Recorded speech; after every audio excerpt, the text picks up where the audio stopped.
Good evening everyone guys. Previous session में हमने निम्रासोंडा की प्रीवियस पार्ट को कंप्लीट किए थे, जिसके अंतर्गत हमने प्रोथोरेसिक ग्लैंड्स के बारे में डिस्कस किए थे। टॉपिक की बात करते हैं तो टॉपिक था एंडोक्राइन सिस्टम ऑफ इंसेक्ट।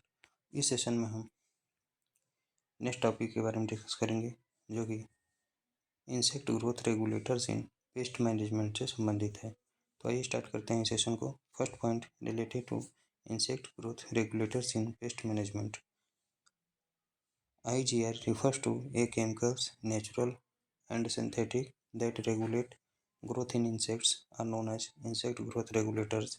यानी कि इंसेक्ट ग्रोथ रेगुलेटर से तात्पर्य है कि वे केमिकल्स जो कि नेचुरल रूप में होते हैं या फिर सिंथेटिक रूप में होते हैं, यह इंसेक्ट के ग्रोथ को रोकने का काम करते हैं। उसी को हम IGR भी या फिर इसी को इंसेक्ट ग्रोथ रेगुलेटर के नाम से जाना जाता है। दे आर टू टाइप्स, यानी इंसेक्ट ग्रोथ रेगुलेटर्स दो प्रकार के होते हैं। पहले पे आपका आता है इंसेक्ट हार्मोन। पहले नंबर पे इंसेक्ट हार्मोन है एंड दूसरे नंबर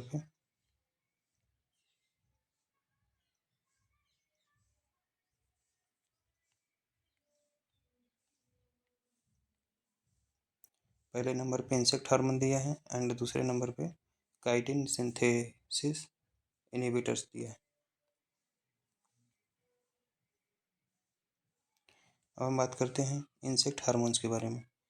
इंसेक्ट हार्मोन्स कितने प्रकार का होता है? तो इंसेक्ट हार्मोन निम्नलिखित चार प्रकार का होता है। कौन कौन सा? एक तो होता है आपका ब्रेन हार्मोन्स, दूसरे नंबर पे जुवेनाइल हार्मोन्स, तीसरे नंबर पे एंटी जुवेनाइल हार्मोन्स एंड चौथे नंबर पे होता है मोल्टिंग हार्मोन्स।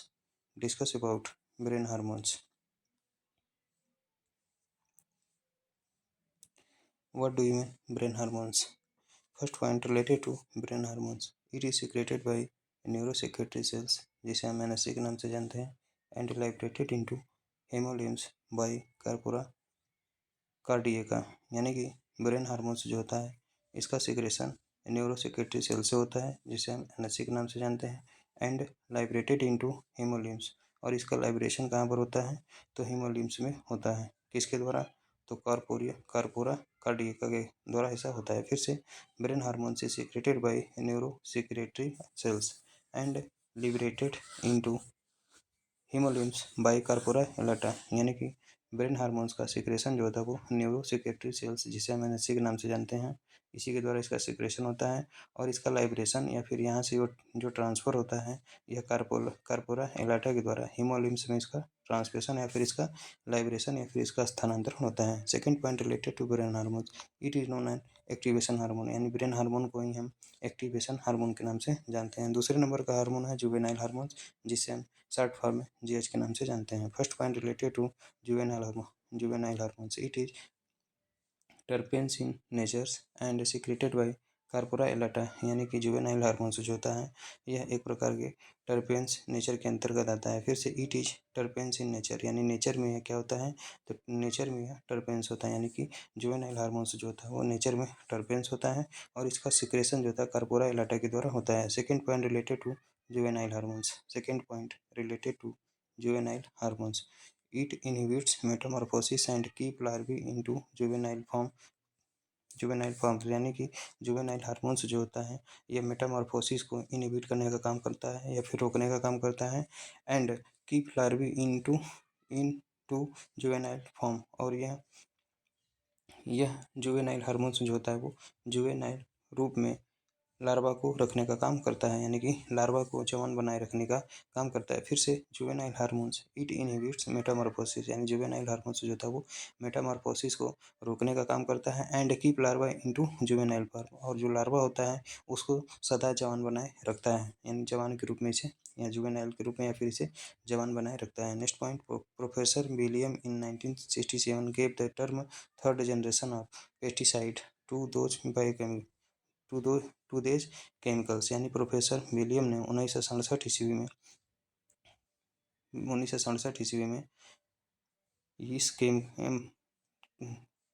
प्रोफेसर विलियम ने 1967 ईस्वी में थर्ड जनरेशन ऑफ पेस्टिसाइड, यानी कि पेस्टिसाइड का जो थर्ड जनरेशन है उन्होंने दिया था, यानी प्रोफेसर विलियम ने 1967 ईस्वी में पेस्टिसाइड का जो तीसरा जनरेशन है उन्होंने दिया था।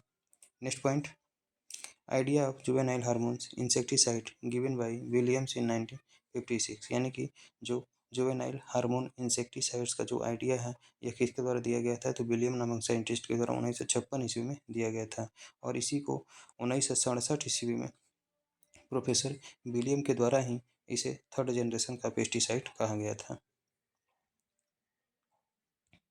नेक्स्ट पॉइंट, थर्ड जनरेशन का पेस्टिसाइड केमिकल कहा गया था इन्हीं के द्वारा।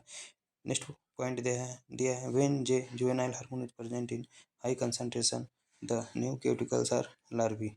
न्यू क्यूटिकल्स आर लार्वी यानी व्हेन, जब जुवेनाइल हार्मोन का ज़्यादा कंसंट्रेशन उपस्थित रहता है, यानी फिर से when juvenile hormone is present in high concentration, जब जुवेनाइल हार्मोन्स अधिक कंसंट्रेशन में उपस्थित रहता है तो यह क्या करता है, न्यू क्यूटिकल आर लार्वी, और इसमें जो नया क्यूटिकल्स होता है यानी लार्वा का जो the new cuticles are larva, फिर से when juvenile hormone is present in high concentration the new cuticle are larva, यानी जब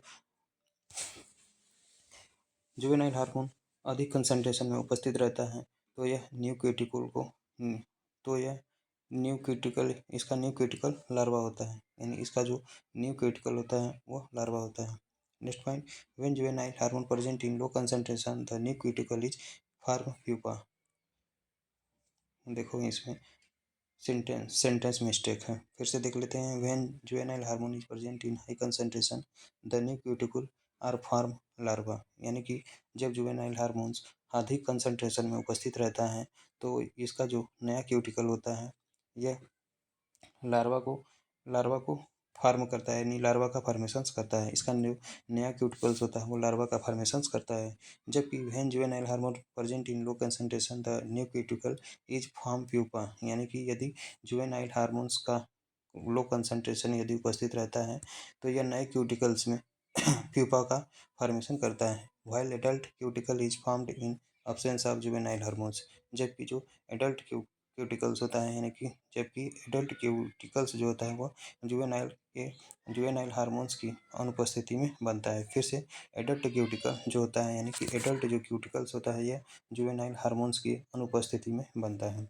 next point, example of juvenile hormones, जो मेथोप्रीम जिसे हम Altosid is the first IGR bio rational insecticides, यानी example of juvenile hormones, यानी juvenile hormones का example क्या होता है, तो जुवेनाइल हार्मोन्स का जो एग्जांपल्स होता है आपका मेथोप्रीन होता है, इसी को हम अल्टोसिड के नाम से जानते हैं, और यह फर्स्ट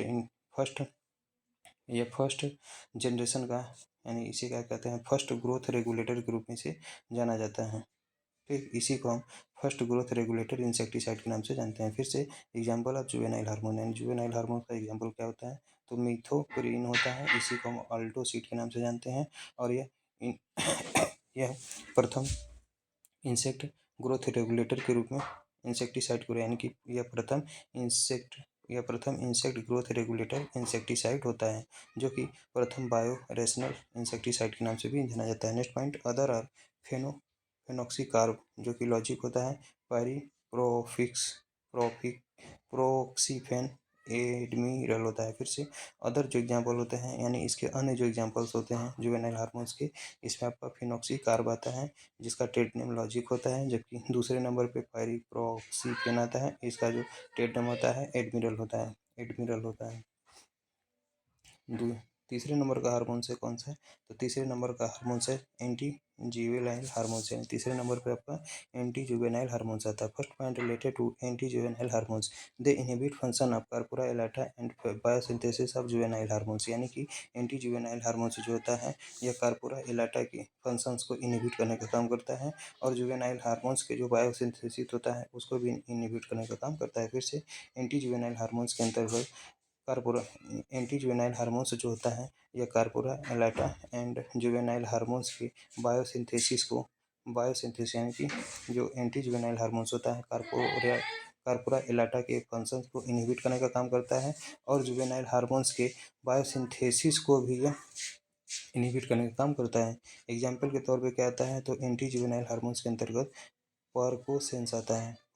पर्कोसेंस आता है, यानी कि एंटी जुवेनाइल हार्मोन्स के अंतर्गत पर्कोसेंस आता है। नेक्स्ट है मोल्टिंग हार्मोन्स। चौथे नंबर का हार्मोन्स है moulting hormones. Discuss about moulting hormones. Moulting hormones को ही हम एक डी सोन के नाम से जानते हैं। मोल्टिंग हार्मोन्स को ही किस नाम से जाना जाता है, तो मोल्टिंग हार्मोन्स को ही एक डी सोन के नाम से जाना जाता है। First point related to moulting hormones, it is a steroid produced by prothoracic glands, जिसे हम पीटीजी के नाम से जानते हैं। यानी कि मोल्टिंग हार्मोन्स जो होता है एक प्रकार का स्टेरॉइडल होता है जो कि प्रोथोरेसिक ग्लैंड से विकसित होता है, जिसे हम पीटीजी के नाम से जानते हैं। यानी फिर से मोल्टिंग हार्मोन्स एक प्रकार का स्टेरॉइड होता है जो कि प्रोथोरेसिक ग्लैंड यानी इंसेक्ट के प्रोथोरेसिक ग्लैंड से इसका प्रोडक्शन होता है।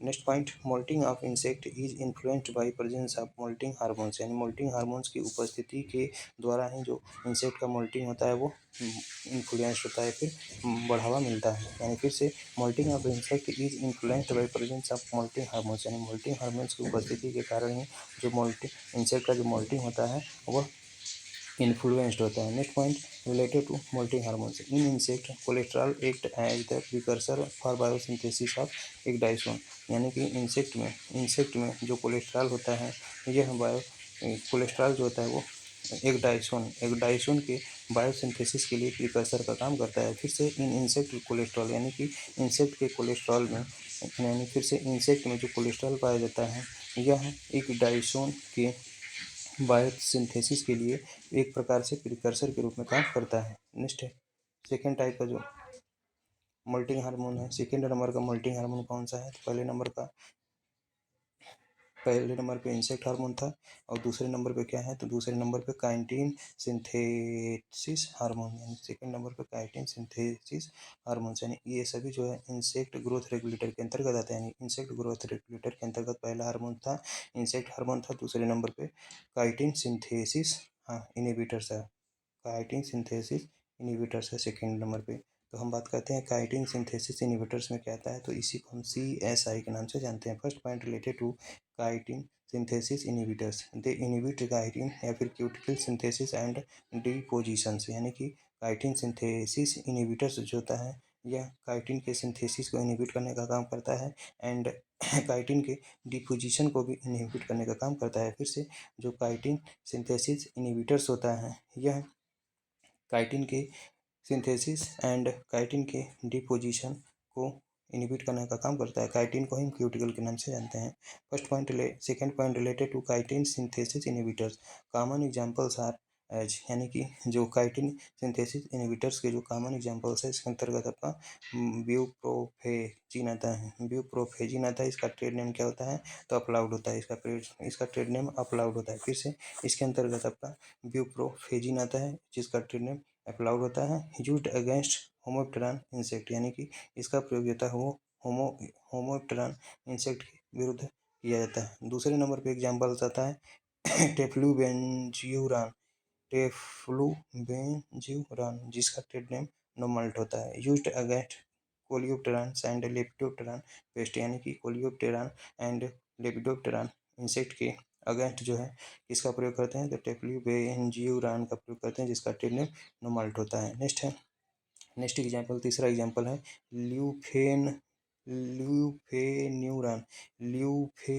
जिसका ट्रेड नेम मैच होता है। इसका प्रयोग किसके अगेंस्ट किया जाता है, तो थ्रिप्स के अगेंस्ट जो होता है मैच का प्रयोग करते हैं या फिर ल्यूफेन्यूरान का प्रयोग करते हैं। नेक्स्ट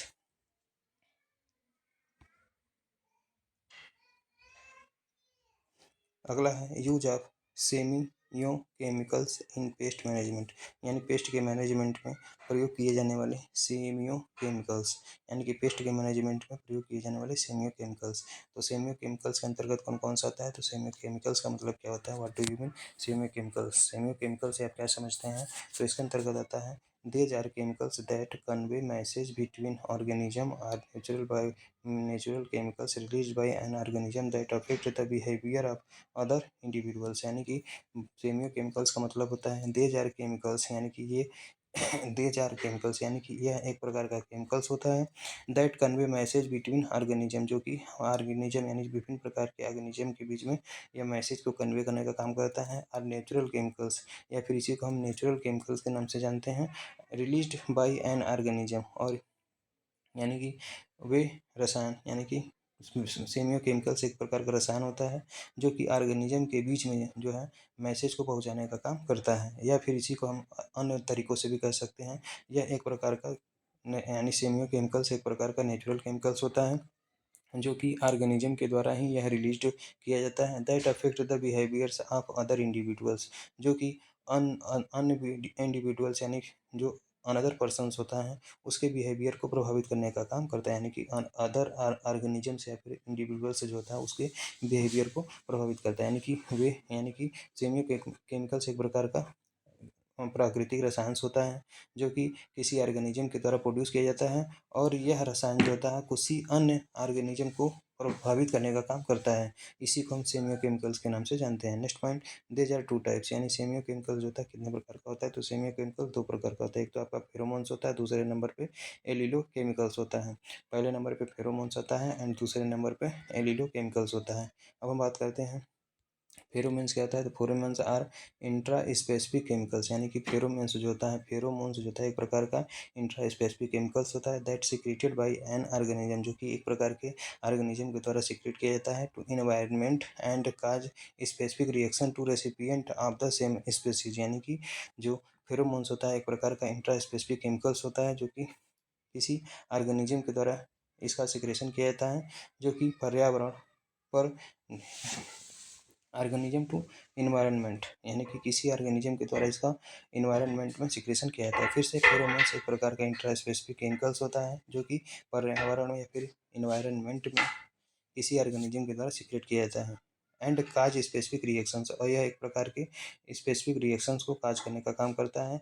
और किस पर करता है, तो जो इसको प्राप्त करते हैं, यानी कि to recipient of same species, यानी सेम स्पेसीज के यानी सेम स्पेसीज के तौर पर जो भी ऑर्गेनिज्म इसको अडाप्ट करता है या फिर रिसीव करता है उस पर इसका प्रभाव, इसके जो विशिष्ट प्रभाव होते हैं या फिर इसके विशिष्ट जो प्रभाव होते हैं वो दिखाई देते हैं। Next point, inter specific signals are known as allomones, यानी कि जो इंटर स्पेसिफिक सिग्नल्स होता है उसी को हम एलोमोन्स के नाम से जानते हैं। एंड कायरोमोन्स एलोलो केमिकल्स, यानी फिर से inter specific signals are known as, यानी कि इंटर स्पेसिफिक सिग्नल को हम एलोमोन्स के नाम से जानते हैं।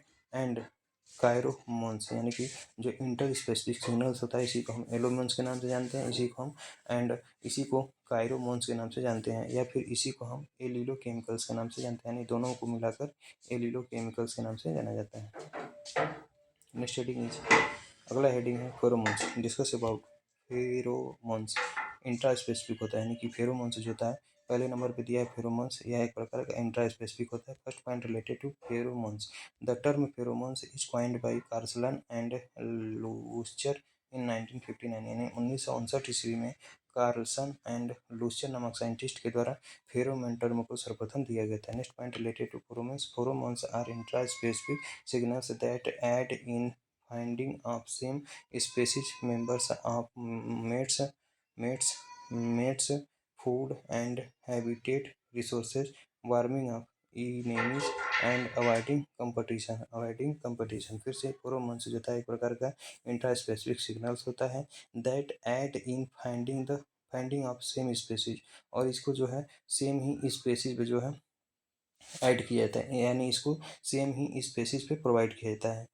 ठीक, फॉर मैट्स, जो कि मैट्स के अंदर का फॉर मैट्स या मैट्स के लिए किया जाता है, फूड के अंतर्गत किया जा सकता है, या फिर हैबिटेट रिसोर्सेज के रूप में किया जा सकता है, या फिर वार्मिंग ऑफ इनेमीज के रूप में किया जा सकता है। एंड अवॉइडिंग कंपटीशन, ताकि इससे जो इंसेक्ट के द्वारा जो कंपटीशन हो रहा है उसको कम किया जा सके। फिर से फेरोमोन्स एक प्रकार का इंट्रास्पेसिफिक सिग्नल्स होता है जो that adds in finding of same species members of mats, foods, habitat resources, warming of enemies and avoiding competition, यानी कि कंपटीशन को अवॉइड करने के लिए, एंड वार्मिंग ऑफ इनेमी, यानी कि जो शत्रु हैं उसको मारने के लिए, और रिसोर्सेज के हैबिटेट के रूप में, और फूड्स एंड मैट्स के लिए जो सेम स्पेसीज के मेंबर्स होते हैं उसमें इसको ऐड किया जाता है, किसको, फेरोमोन्स को। Next point, pheromones are pheromones are four types, यानी फेरोमोन्स कितने प्रकार के होते हैं, फेरोमोन्स जो होता है चार प्रकार का होता है। एक तो आपका सेक्स फेरोमोन्स होता है, दूसरे नंबर पे आपका अलार्म फेरोमोन्स होता है, तीसरे नंबर पे एग्रीगेशन फेरोमोन्स होता है, चौथे नंबर पे ट्रेल फेरोमोन्स होता है। पहले नंबर की बात करते हैं तो फर्स्ट नंबर पे दिया है क्या, तो फर्स्ट नंबर पे दिया है सेक्स फेरोमोन्स। और सेक्स फेरोमोन्स का मतलब क्या होता है, first point related to sex pheromones. First sex pheromone discovered by Butenandt in 1959, यानी कि 1959 ईस्वी में ब्यूटी नांदत नामक साइंटिस्ट के द्वारा सर्वप्रथम सेक्स फेरोमोन्स को डिस्कवर किया गया था from female silk worm moth, यानी कि यह किससे तैयार किया गया था, तो फीमेल सिल्क वर्म मोथ से तैयार किया गया था। इसी को हम बॉम्बी कोल के नाम से जानते हैं। फिर से बात करते हैं तो first sex pheromone discovered by Butenandt in 1959 from female silk worm moth. Example के तौर पे बॉम्बी कोल, यानी कि बॉम्बी कोल बॉम्बी कोल नाम के फीमेल सिल्क वर्म मोथ से 1959 ईस्वी में ब्यूटी नंदत नामक साइंटिस्ट के द्वारा सर्वप्रथम सेक्स फेरोमोन को विकसित किया गया था। Next point, majority of sex pheromones used in pest management are released by female species because that are most powerful and larvae have great potential for pest management, यानी कि जो मेजोरिटी ऑफ सेक्स फेरोमोन्स, यानी कि जो sex pheromones की जो मौजूदगी होती है, यानी कि ज़्यादातर जो सेक्स फेरोमोन्स होता है इसका प्रयोग जो होता है वो पेस्ट मैनेजमेंट के लिए किया जाता है। Are released by female species, जिसका जो है रिलीजेशन जो यानी जिसका उत्सर्जन जो है फीमेल स्पीसीज के द्वारा किया जाता है। फिर से फीमेल स्पीसीज के द्वारा रिलीज किए गए सर्वाधिक सेक्स फेरोमोन का प्रयोग पेस्ट मैनेजमेंट के लिए किया जाता है। Because that are most powerful, क्योंकि यह बहुत ही शक्तिशाली होता है। And have great potential for the pest management, और इस प्रकार यानी कि इस प्रकार के सेक्स फेरोमोन्स में जो जो पेस्ट के मैनेजमेंट की पोटेंशियल होती है बहुत ही ज़्यादा देखने को मिलती है। Next point, the sex pheromones are used in following way, यानी सेक्स फेरोमोन्स का प्रयोग होता है निम्नलिखित तरीके से किया जा सकता है। पहले नंबर पे आपका मॉनिटरिंग के रूप में करते हैं, दूसरे नंबर पे मास ट्रैपिंग के रूप में किया जा सकता है, तीसरे नंबर पे मैटिंग डिसरप्शन के रूप में किया जा सकता है, मैटिंग डिसरप्शन के रूप में किया जा सकता है। नेक्स्ट है अदर सेक्स फेरोमोन्स, यानी कि अन्य सेक्स फेरोमोन्स के अंतर्गत क्या आता है, तो अन्य सेक्स फेरोमोन्स के अंतर्गत आपका गोसिप्युलर आता है, ग्लोसिप्यूर आता है, यानी कि अदर सेक्स फेरोमोन्स के अंतर्गत गोसिप्यूर आता है। गोसिप्यूर का मतलब क्या होता है, पिंक बालमर एक्टिनोफोरा गोसिप्यूल, यानी कि गोसिप्यूर किससे फॉर्म किया जाता है, तो ग्लोसिप्यूर जो होता है किससे बनाया जाता है, तो ग्लोसिप्यूर जो होता है वो पिंक बालमर को नष्ट करने के लिए प्रयोग करते हैं, जिसका साइंटिफिक नेम एक्टिनोफोरा गोसिप्यूला होता है। नेक्स्ट है हेक्साल्यूर। हेक्साल्यूर का प्रयोग कहाँ पर करते हैं, तो hexalure it is a parapheromone synthetic from pink bollworm, यानी कि हेक्साल्यूर जो होता है यह एक प्रकार का पैराफिरोमोन होता है, या फिर इसी को हम सिंथेटिक फेरोमोन के नाम से जानते हैं फॉर पिंक वाल्व, और इसका भी प्रयोग जो होता है वो पिंक वाल्वर्म को कंट्रोल करने के लिए करते हैं। नेक्स्ट है हेलील्यूर। हेलील्यूर जो होता है एक प्रकार का हेलील्यूर का प्रयोग कहाँ पर करते हैं, तो हेलील्यूर का प्रयोग होता है ग्राम पार्टबोरर के लिए प्रयोग करते हैं, जिसका साइंटिफिक नेम हेलिकोवर्पा अर्बिगेरा होता है। नेक्स्ट है ग्रांड ल्यूर। नेक्स्ट है ग्रांड ल्यूर, यानी ग्रांड ल्यूर जो होता है कॉटन बॉल बेबिल, यानी कि ग्रैंड ल्यूर का यानी ग्रैंड ल्यूर सेक्स हार्मोन का प्रयोग किसके लिए करते हैं, तो ग्रैंड ल्यूर सेक्स हार्मोन का प्रयोग जो होता है कॉटन बॉल वर्म के लिए प्रयोग करते हैं। कॉटन बॉल बेबी के लिए इसका प्रयोग करते हैं, जिसका साइंटिफिक नेम एंटोनोमस ग्रांडिस होता है। इसका साइंटिफिक नेम क्या होता है, तो एंटोनोमस ग्रांडिस होता है। दूसरे नंबर का हार्मोन्स है अलार्म फेरोमोन्स यानी कि वे हार्मोन्स जो कि आवाज़ पैदा करते हैं या फिर अलार्म देते हैं, उसी को हम अलार्म फेरोमोन्स के नाम से जानते हैं। एग्जाम्पल के तौर पे एन एफिड सिक्रेटेड बाई कॉनिकल्स, यानी कि इन एफिड्स यानी एफिड्स में कॉनिकल्स के द्वारा अलार्म फेरोमोन्स प्रोड्यूस होता है। फिर से एफिड्स में कॉनिकल्स के द्वारा अलार्म फेरोमोन्स का सेक्रेशन होता है। तीसरे नंबर का हार्मोन्स है एग्रीगेशन फेरोमोन्स, यानी तीसरे नंबर का हार्मोन्स कौन सा है, तो तीसरे नंबर का जो सेक्स फेरोमोन्स यानी तीसरे नंबर का जो सेक्स फेरोमोन्स है वो आपका एग्रीगेशन, अरे नहीं यार कौन सा फेरोमोन है यार, तीसरे नंबर का फेरोमोन है ये। पहले नंबर पे सेक्स फेरोमोन था, दूसरे नंबर पे अलार्म फेरोमोन है, एंड तीसरे नंबर पे एग्रीगेशन फेरोमोन्स है। तो एग्रीगेशन फेरोमोन्स का मतलब क्या होता है, what do you mean aggregation pheromones, यानी एग्रीगेशन फेरोमोन्स का मतलब होता है फाउंड इन बार्क बीटल्स, यानी कि बीटल के बार्क में यह पाया जाता है। यानी एग्रीगेशन जो फेरोमोन्स होता है वो बीटल के बार्क में पाया जाता है। चौथे नंबर पे आता है ट्रेल फेरोमोन्स, यानी कि चौथे नंबर पे ट्रेल फेरोमोन्स आता है। इसका एग्जाम्पल क्या होता है, तो सिफेलिक ग्लैंड्स इन आंट्स, यानी आंट में सिफेलिक ग्लैंड से ट्रायल फेरोमोन्स पाया जाता है। फिर से ट्रायल फेरोमोन्स जो होता है वो सिफेलिक ग्लैंड्स इन आंट्स, यानी आंट में सिफेलिक ग्लैंड्स से ट्रायल फेरोमोन्स का फॉर्मेशन होता है। फिर से आंट के या फिर चींटी के सिफेलिक ग्लैंड से ही ट्रायल फेरोमोन्स का फॉर्मेशन होता है। नेक्स्ट हेडिंग क्या है, तो अगला हेडिंग दिया है एलिलो केमिकल्स। एलिलो केमिकल्स का मतलब क्या होता है, these are inter specific chemicals, यानी कि जो एलिलो केमिकल्स होते हैं ये एक प्रकार के इंटर स्पेसिफिक केमिकल्स होते हैं।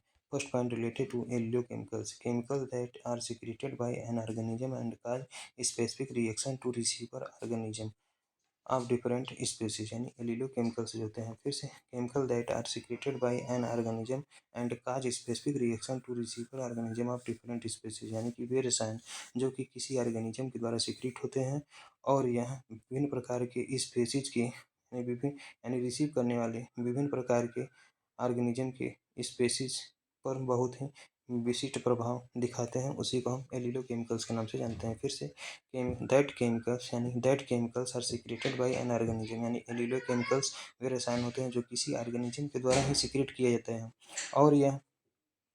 और इसको प्राप्त करने वाले ऑर्गेनिज्म के डिफरेंट स्पीसीज यानी रिसीवर, यानी and cause specific reaction to receiver organism of different species, यानी कि डिफरेंट स्पीसीज के जो ऑर्गेनिज्म होते हैं यह जब रिसीव कर लेते हैं तो इस पे जो होता है विशिष्ट प्रकार की रिएक्शन देखने को मिलता है, तो इसी को हम एलिलो केमिकल्स के नाम से जानते हैं। नेक्स्ट है allelo chemicals are two types. Allelo chemicals कितने प्रकार का होता है, तो एलिलो केमिकल्स जो होता है वो निम्नलिखित दो प्रकार का होता है। एक तो आपका एलोमोन्स होता है और दूसरे नंबर पे क्या होता है, दूसरे नंबर पे कैरोमोन्स होता है। एलोमोन्स में कुछ दिया है, एलोमोन्स में दिया है यार, एलोमोन्स मतलब chemical that is beneficial to releaser and not favourable to receiver, यानी कि वे रसायन जो कि रिलीजर के लिए बेनिफिशियल होता है, यानी कि वह रसायन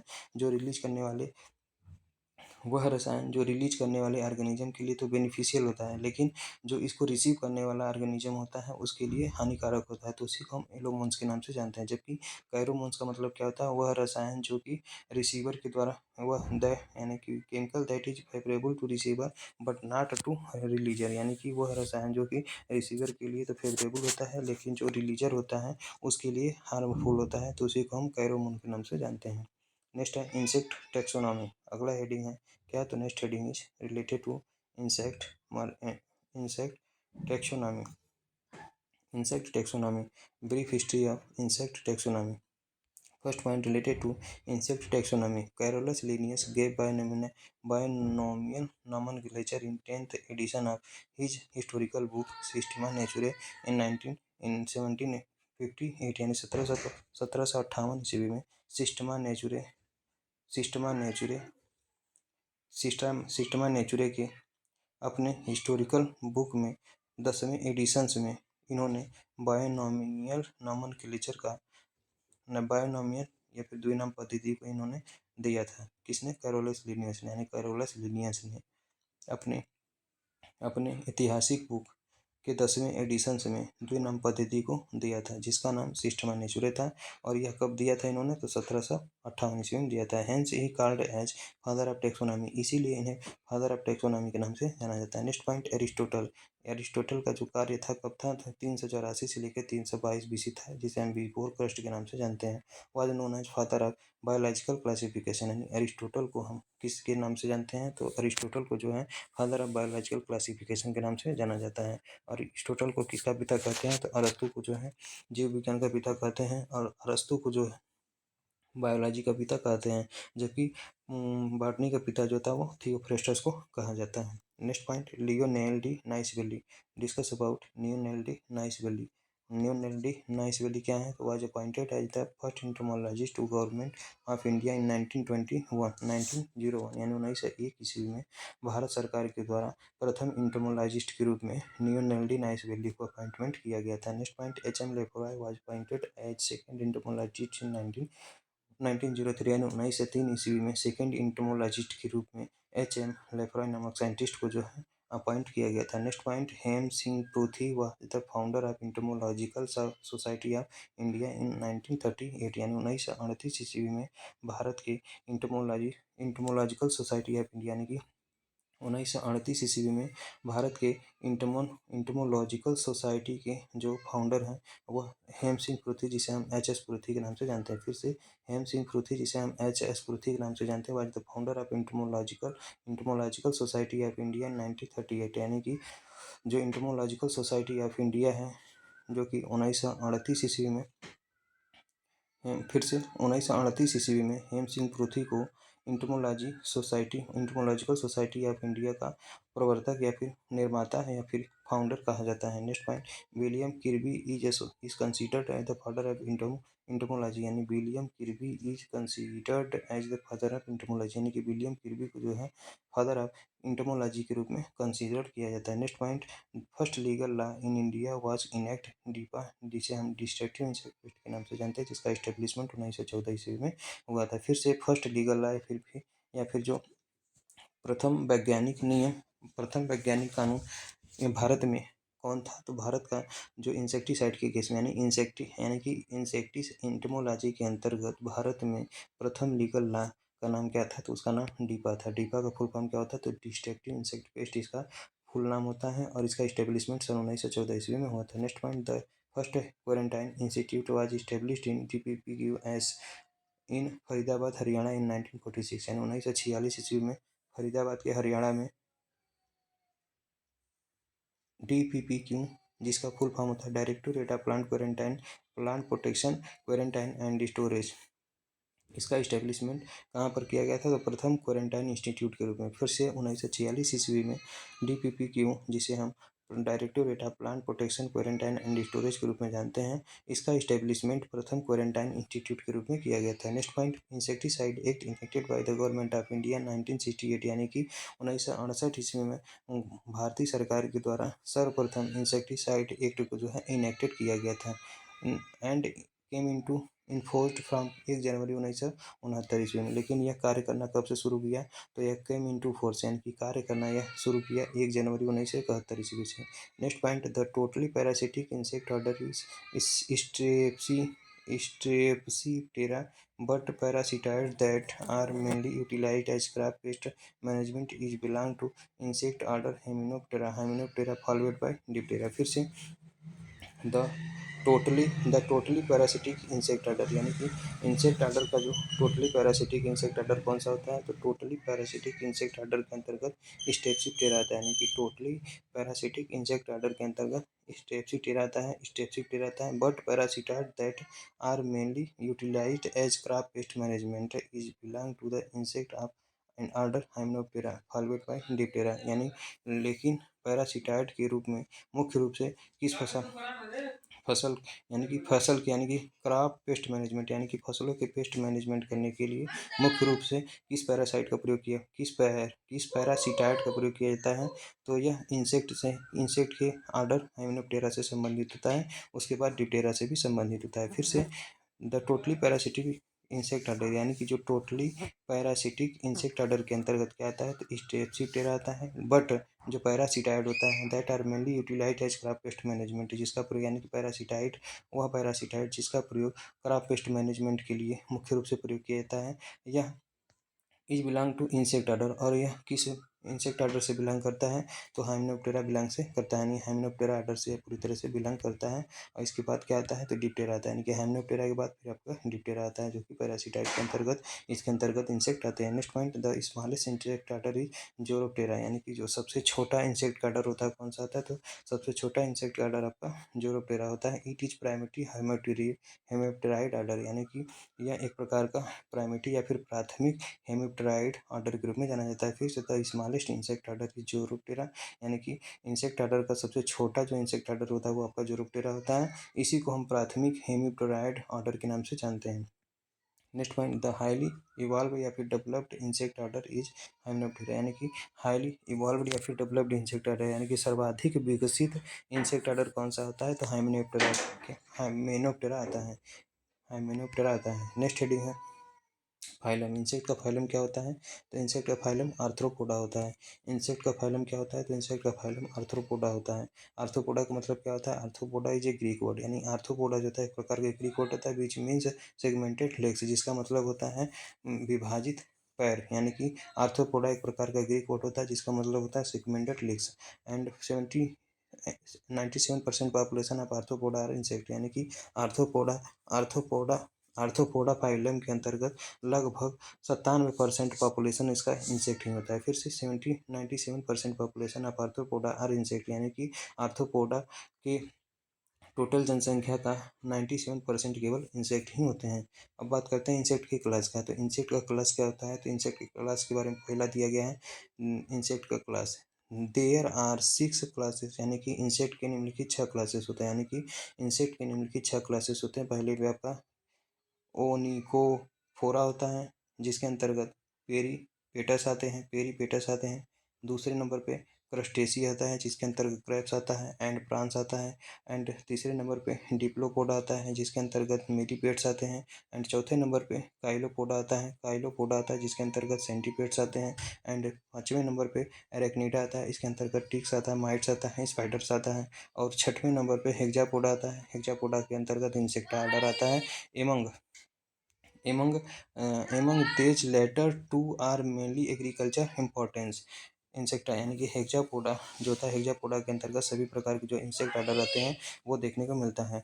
among these latter two are mainly agricultural importance, और बाद में इन सभी के अंतर्गत केवल एग्रीकल्चर इम्पोर्टेंस के लिए, यानी कि mainly agriculture importance and insect Hexapoda के अंतर्गत इंसेक्ट आर्डर आता है। एमंग देज यानी सभी पर, यानी कि छवो इंसेक्ट के क्लास के अंतर्गत देखा जाए तो केवल 2 ही क्लास ऐसा है जो कि एग्रीकल्चर इंपॉर्टेंस के लिए मुख्य रूप से जाना जाता है। बात करते हैं क्लास फर्स्ट की। तो क्लास फर्स्ट में अरेक्निडा दिया है। ठीक, क्लास फर्स्ट में क्या दिया है? तो क्लास फर्स्ट में अरेक्निडा दिया है। क्लास फर्स्ट में क्या दिया है? तो क्लास फर्स्ट में एरेक्निडा दिया है। तो एरेक्निडा के बारे में डिस्कस करते हैं। तो एरेक्निडा क्या होता है? Head and thorax are fused and known as cephalothorax, यानी कि एरेक्निडा आर्डर का एरेक्निडा क्लास का जो यानी एरेक्निडा क्लास में हेड एंड थोरेक्स जो होता है वो आपस में मिले होते हैं, यानी फ्यूज होते हैं, इसीलिए इसे हम सीफेलोथोरेक्स के नाम से जानते हैं। Second point related to arachnida, in most of members 4 pairs of walking legs are present and legs are unsegmented, यानी कि सर्वाधिक रूप से जो, यानी कि जो अरेक्निडा के अंतर्गत सर्वाधिक रूप से जो मेंबर्स होते हैं उसमें 4 पेयर्स पाए जाते हैं, वो भी वॉकिंग लेग के साथ। फिर से in most of members 4 pairs of walking legs are present and legs are unsegmented, यानी कि एरेक्निडा अंतर यानी एरेक्निडा क्लास के अंतर्गत जो सर्वाधिक मेंबर्स होते हैं इसमें 4 पेयर वॉकिंग लेग, यानी 4 जोड़ी जो होता है टहलने वाला लेग्स पाया जाता है। एंड आर प्रेजेंट यानी पाया जाता है एंड लेग्स आर अनसेगमेंटेड, और जिनका पैर जो होता है वो बिल्कुल ही सेगमेंट उसमें नहीं पाया जाता है, फिर अनसेगमेंटेड होता है। Next point, they have no antenna, यानी कि एरेक्निडा क्लास के अंतर्गत जो भी इंसेक्ट पाए जाते हैं उसमें एंटीना बिल्कुल भी नहीं पाया जाता है। एग्जाम्पल के तौर पर अरेक्निडा आर्डर के अंतर्गत, यानी अरेक्निडा आर्डर के अंतर्गत क्या आता है? तो एरेक्निडा आर्डर के अंतर्गत माइट्स आता है, टिक्स आता है, स्पाइडर्स आता है एंड स्कॉर्पियन आता है। स्कॉर्पियन मतलब बिच्छू होता है, स्पाइडर मतलब मकड़ी होता है, टिक्स माने खटमल होता है एंड टिक्स माने किलनी होता है, माइट्स माने खटमल होता है। Mites and ticks belong to the order Acarina, यानी माइट्स एंड टिक्स, यानी माइट्स हो गया और टिक्स या किस आर्डर से बिलोंग करते हैं? तो एकेरिना आर्डर से बिलोंग करते हैं। नेक्स्ट आर्डर है एकेरिना आर्डर। एकेरिना आर्डर के अंतर्गत क्या आता है? तो एकेरिना आर्डर के अंतर्गत हम बात करते हैं तो पहले नंबर का पॉइंट दे है एकेरिना आर्डर के अंतर्गत, it has many families of phytophagous and predatory mites, यानी कि it has many families of phytophagous and predatory mites, यानी कि एरेक्निडा के अंतर्गत बहुत सारे फाइटोफैगस फैमिली आता है एंड प्रीडेटरी माइट्स भी आते हैं। फिर से it has many families of phytophagous and predatory mites, यानी कि जो फाइटोफैगस होता है फाइटोफैगस एंड प्रीडेटरी माइट्स के जो बहुत सारे फैमिली होते हैं वो एक रीना ऑर्डर के अंतर्गत आते हैं। फिर से प्रीडेटरी माइट्स हो गया एंड फाइटोफैगस, यानी कि फाइटोफैगस जो फैमिली होती है ये सारे जो है एक रीना ऑर्डर के अंतर्गत ही आते हैं। Next point, mites have piercing and sucking type और चीविंग टाइप माउथ पार्ट्स, यानी कि जो माइट्स होता है इसमें पियर्सिंग एंड सकिंग टाइप का माउथ पार्ट पाया जाता है या फिर इसमें चीविंग टाइप का माउथ पार्ट्स पाया जाता है। यानी कि माइट्स में क्या पाया जाता है, तो पियर्सिंग एंड सकिंग टाइप का माउथ पार्ट पाया जाता है या फिर पियर्सिंग एंड चीविंग टाइप का माउथ पार्ट पाया जाता है। Next point, most of mites feed on lower surface of lips, यानी पत्तियों की निचली सतह से सर्वाधिक रूप से माइट्स जो होते हैं वो फीड करते हैं। फिर से मोस्ट ऑफ माइट्स यानी सर्वाधिक माइट्स जो होते हैं वो पत्तियों की निचली सतह से अपना भोजन प्राप्त करते हैं। Next point, some important family of mites are, यानी कि माइट्स की जो कुछ महत्वपूर्ण फैमिली हैं कौन कौन सी हैं, तो इसके अंतर्गत टेट्रानिकिडी आता है। कौन कौन सा फैमिली आता है, तो इसके अंतर्गत आपका टेट्रानाइकिडी आता है। टेट्रानाइकिडी की बात करते हैं तो first point related to Tetranychidae, it is well known phytophagous mites family, यानी कि यह फाइटोफैगस माइट फैमिली के अंतर्गत बहुत ही अच्छी तरह से जाने जाते हैं। फिर से it is well known phytophagous mites family, यानी कि टेट्रानेकिडी फैमिली जो होता है वह फाइटोफैगस माइट फैमिली के अंतर्गत जाने जाते हैं, बहुत ही अच्छी तरह से जाने जाते हैं। Next point, they have 4 pairs of leg, यानी कि टेट्रानाइकिडी फैमिली के अंतर्गत जो भी टेट्रानाइकिडी फैमिली के अंतर्गत जो भी इंसेक्ट आता है इसमें 4 जोड़ी पैर पाया जाता है। नेक्स्ट पॉइंट, एग्जाम्पल के तौर पे two spotted red mitre mite, यानी कि टेट्रानाइकिडी फैमिली के अंतर्गत कौन सा एग्जाम्पल आता है, तो टेट्रानाइकिडी फैमिली के अंतर्गत टू स्पॉटेड रेड माइटर यानी two spotted red spider mite आता है, जिसका साइंटिफिक नेम टेट्रानाइकस यूटिकी होता है। यानी कि इसका साइंटिफिक नेम क्या होता है, तो इसका साइंटिफिक नेम टेट्रानाइकस यूटिकी होता है। नेक्स्ट है कुकुरबिटेशियस माइट्स, यानी कि कुकुरबिटेसी पाए जाने वाले जो माइट्स होते हैं जिसका साइंटिफिक नेम टेट्रानाइकस कुकुरबिटी होता है। यह टेट्रानाइकिडी फैमिली के अंतर्गत ही आते हैं। दूसरे नंबर का जो फैमिली है इरियोफाइडी फैमिली, दूसरे नंबर की जो फैमिली है इरियोफाइडी फैमिली है। इरियोफाइड माइट्स आर वेरी स्मॉल, यानी कि जो इरियोफाइड माइट्स होते हैं बहुत ही आकार में छोटे होते हैं। And are only visible using a microscope, और इन्हें केवल माइक्रोस्कोप के द्वारा ही देखा जा सकता है। The mites are worm like and have only 2 pairs of leg, यानी कि इस प्रकार के माइट्स में वर्म यानी कि इस प्रकार का जो माइट्स होता है वह केचुए के आकृति के समान ही देखने को मिलता है, यानी कि वर्म यानी केचुआ के समान ही देखने को मिलता है।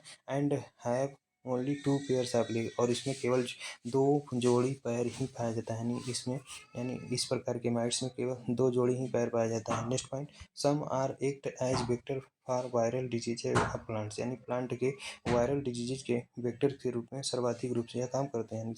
सम are act as vector for viral disease of plants, यानी कि कुछ जो माइट्स होते हैं यानी कि जो कुछ एरियोफाइट माइट होते हैं या प्लांट में वायरल डिजीज के वेक्टर के रूप में काम करते हैं। जैसे एग्जांपल के तौर पे स्टेरिलिटी मोज़ेक ऑफ अरहर, यानी अरहर में जो स्टेरिलिटी मोज़ेक होता है किसके कारण होता है, तो यह एरियोफाइट माइट के कारण ही होता है। फिर से स्टेरिलिटी मोज़ेक ऑफ अरहर, यानी अरहर में जो स्टेरिलिटी मोज़ेक होता है यह किसके कारण होता है, तो इसका वेक्टर आपका पहले तो मोज़ेक है ये तो वायरल के कारण होता है, लेकिन इसमें वेक्टर काम यही करता है, एरियोफाइट माइट करता है। इज स्प्रेड विथ एरियोफाइट माइट, यानी कि एरियोफाइट माइट के द्वारा ही इसका स्प्रेड होता है। इसका साइंटिफिक नेम क्या होता है, तो एकेरिया काजानी होता है। इसका साइंटिफिक नेम क्या होता है, तो इसका साइंटिफिक नेम एक एसेरिया केजानी होता है। Next point related to eriophyid mite, interactions of the mite Aceria mangiferae with fungus Fusarium mangiferae the causal agent of mango malformation disease, यानी कि मैंगो मालफॉर्मेशन डिजीज का जो काजल एजेंट होता है वो आपका फ्यूजेरियम मैंजीफेरा होता है। फिर से इंटरेक्शन ऑफ द माइट, यानी माइट का जो इंटरेक्शन होता है वह एसेरिया मैंजीफेरा के साथ फंगस होता है। फिर से interaction of the mite Aceria mangiferae with fungus, यानी जो माइट का इंटरेक्शन होता है वो एसेरिया मैंजीफेरा के रूप में होता है जो कि फंगस के साथ काम करता है। And fusarium mangiferae the causal agent of mango malformation disease, यानी मैंगो में जो मालफॉर्मेशन डिजीज होता है उसका काजल एजेंट फ्यूजेरियम मैंजीफेरा ही होता है। और माइट में जो है एसेरिया मैंजीफेरा होता है जो कि फंगस के रूप में काम करता है। फिर से मैंगो में यानी कि इंटरेक्शंस ऑफ द माइट, यानी माइट का जो इंट्रेक्शंस होता है वो फंगस के साथ एसीरिया मैंजीफेरा होता है, जबकि मैंगो में मालफॉर्मेशंस का जो काजल एजेंट होता है वो फ्यूजेरियम मैंजीफेरा होता है। थोड़ा सा कन्फ्यूजन है इसमें।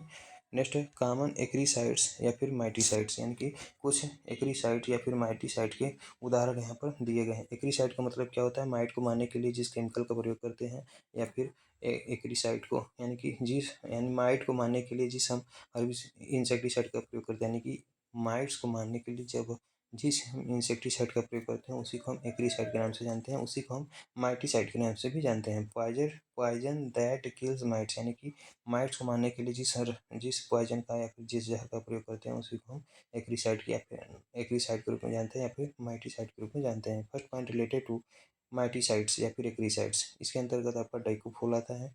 डाइकोफोल 18.5 ईसी जिसका ट्रेड नेम कैल्थेन एपी होता है, और इसकी 35 यानी कैल्थेन AP35, और इसकी कितनी मात्रा प्रयोग में लाई जाती है, तो 1 से 2 ml पर स्प्रे, यानी कि एक स्प्रे में केवल 1 से 2 ml ही मात्रा कैल्थेन यानी कि कैल्थेन AP35 की एक स्प्रे में केवल 1 से 2 ml मात्रा ही प्रयोग में लाई जाती है।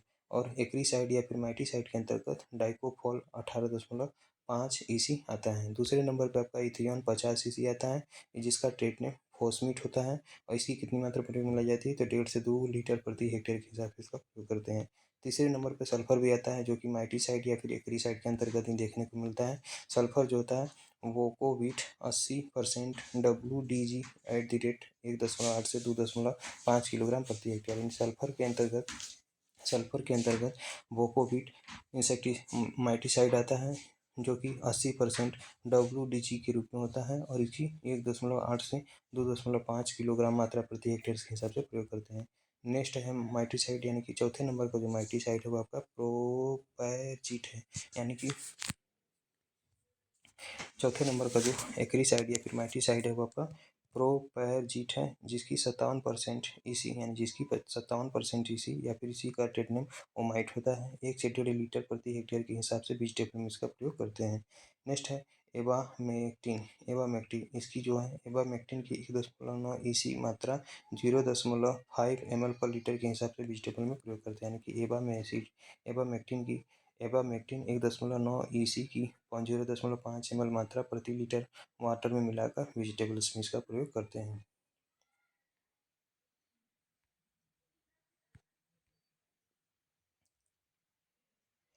दूसरे नंबर पे क्या आता है, तो दूसरे नंबर पे आता है क्लास हेक्सापोडा या फिर इंसेक्ट, यानी कि एग्रीकल्चर पर्पज से, यानी कि टोटल इंसेक्टिसाइड का जो क्लास है वो 6 है, यानी कि टोटल इंसेक्टिसाइड का जो क्लास है 6 है, लेकिन क्लास 2 ही जो होता है एग्रीकल्चर के दृष्टि से इम्पॉर्टेंट होता है। पहले नंबर पे अरेक्निडा आता है, अरेक्निडा के अंतर्गत माइट्स आता है, और दूसरे नंबर पे क्लास इंसेक्टा आता है, इसी को हम हेक्सापोडा के नाम से भी जानते हैं।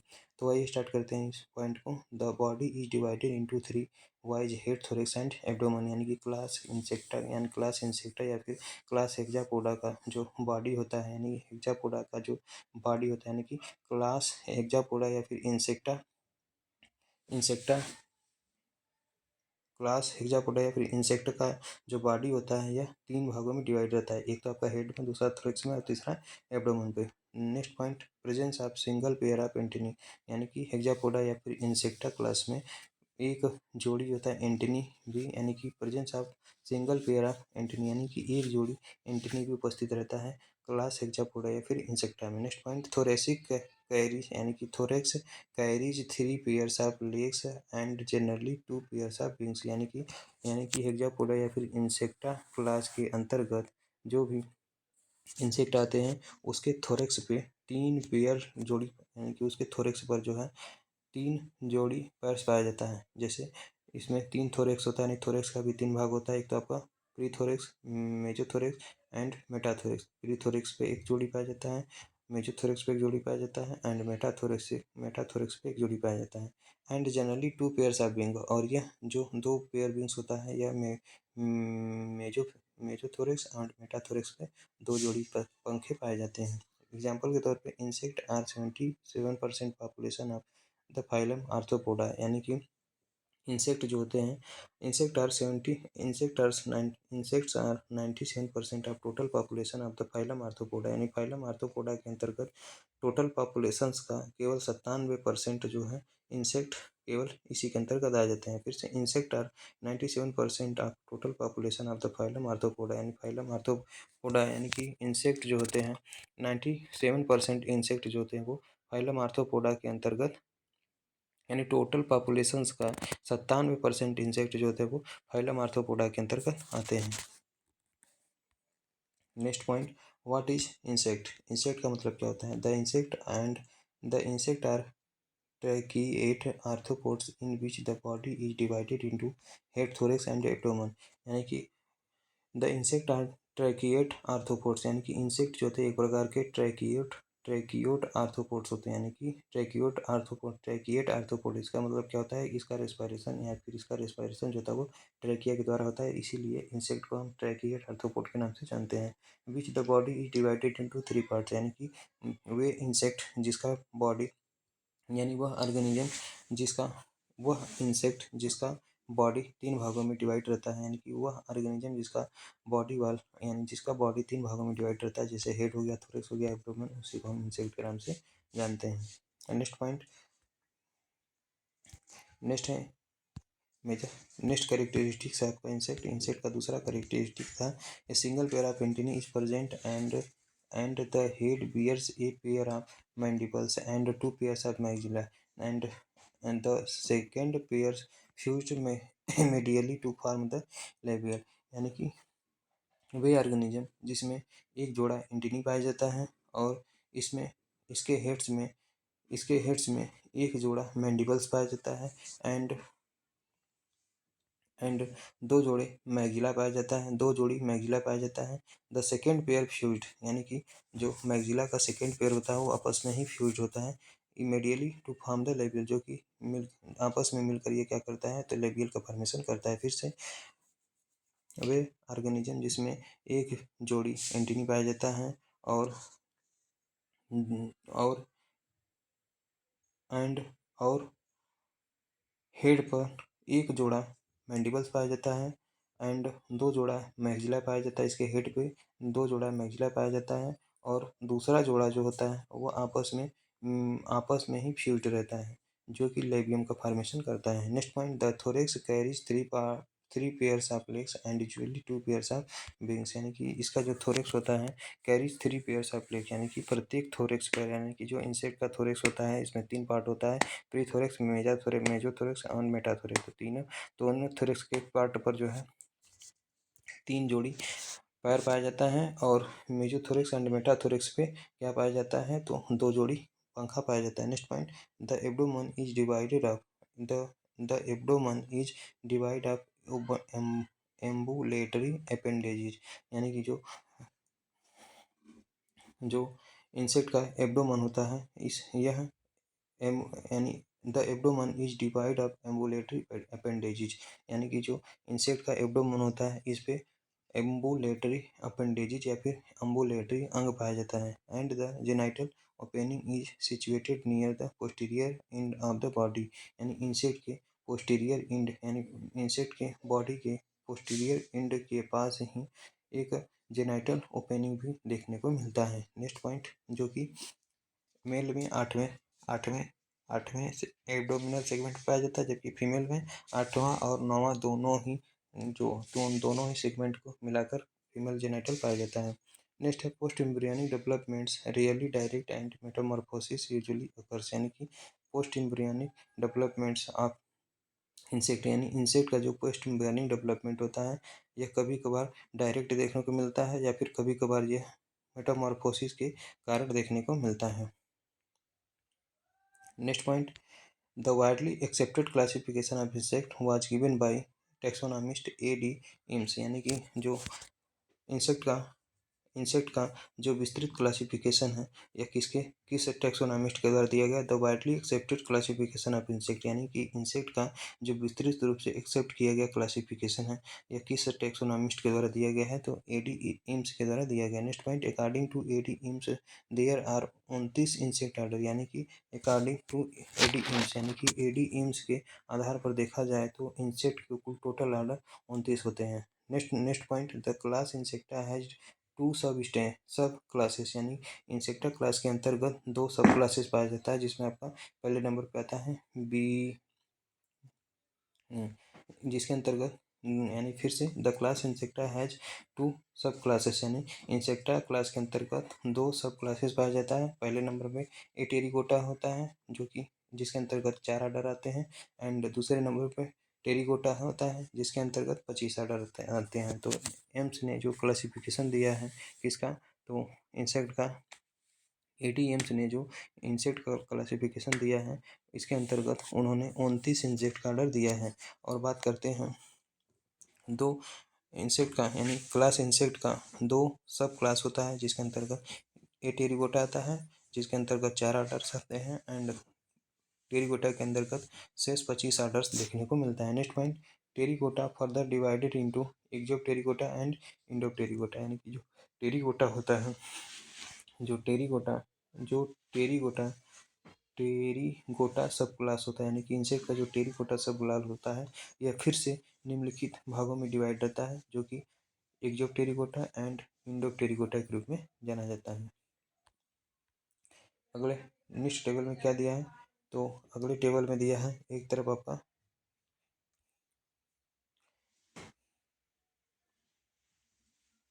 इसको हम नेक्स्ट सेशन में डिस्कस करेंगे। तो इस सेशन को हम यही विराम देते हैं। Thank you everyone guys.